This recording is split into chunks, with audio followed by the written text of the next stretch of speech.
அதிமுக தலைமையிலான கூட்டணி வாக்கு சதவீதத்தை ஆட் பண்ண ஒரு 30-31 இடத்துல நாம திமுக தலைமையிலான கூட்டணியை ஓவர்டேக் பண்றோம். 30-31 சரியா தெரியலீங்களா, 30 or 31.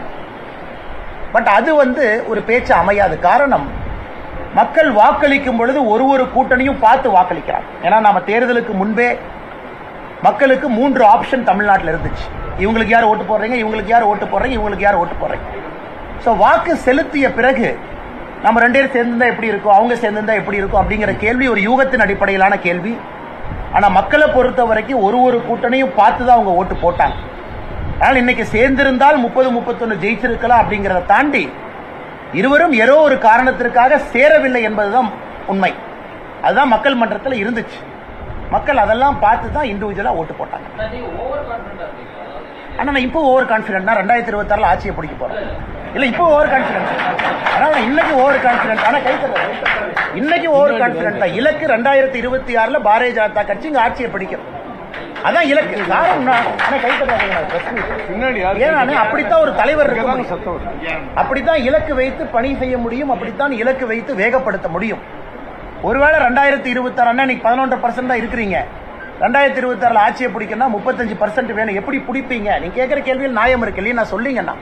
ஆனா எங்களுடைய இலக்கு அது உங்களுக்கு ஓவர் கான்பிடென்ட்டா தெரிஞ்சதுன்னா உங்களுடைய சொந்த கருத்தாகத்தான் பாக்குறாங்கன்னா.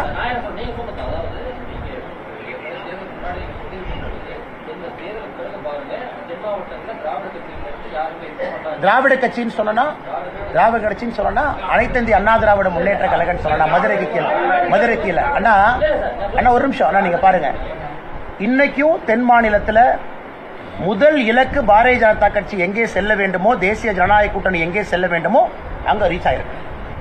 என்னை குறிப்பாக அதிமுகவுடைய வாக்கு வங்கி நீங்க கன்னியாகுமரியில் பாருங்க. கன்னியாகுமரியில் ஆரம்பிச்சு திருநெல்வேலிக்கு வாங்க, எல்லா இடத்துலையும் பாருங்க. எந்த கட்சி குறை சொல்ல விரும்பலனா. தமிழகத்தை பொறுத்தவரை 3 முனை போட்டி 2 முனை போட்டியா மாறணும். 2 முனை போட்டியாக மாறும் பொழுது மட்டும்தான் பாரதிய ஜனதா கட்சியினுடைய வெற்றி வாய்ப்பு தென் மாவட்டத்தில் சாத்தியம். இன்னைக்கு அது நடந்திருக்கு. கடுமையா உழைச்சிருக்கிறாங்க. தென் மாவட்டத்தில் நேர்மையான அரசியலை பாரதிய ஜனதா கட்சி கையில் எடுத்துட்டு போயிருக்கு. நயினார் அண்ணன் தோக்கடிக்கணும் 2 அமைச்சர் போய் நைட் உட்கார்ந்து யாரும் பணம் கொடுக்கல பாரதிய ஜனதா கட்சியில் அந்த மாதிரி. அதனால் வருகின்ற காலத்தில் நிச்சயமா மக்கள் அந்த வெற்றியை கொடுப்பாங்க. நாங்கள் செல்லக்கூடிய பாதையில் ஒழுக்கமா இதே மாதிரி அரசியலை செய்து கொண்டு செல்லணும் என்பதுதான் மக்கள் சொல்லியிருக்கக்கூடிய செய்திங்க.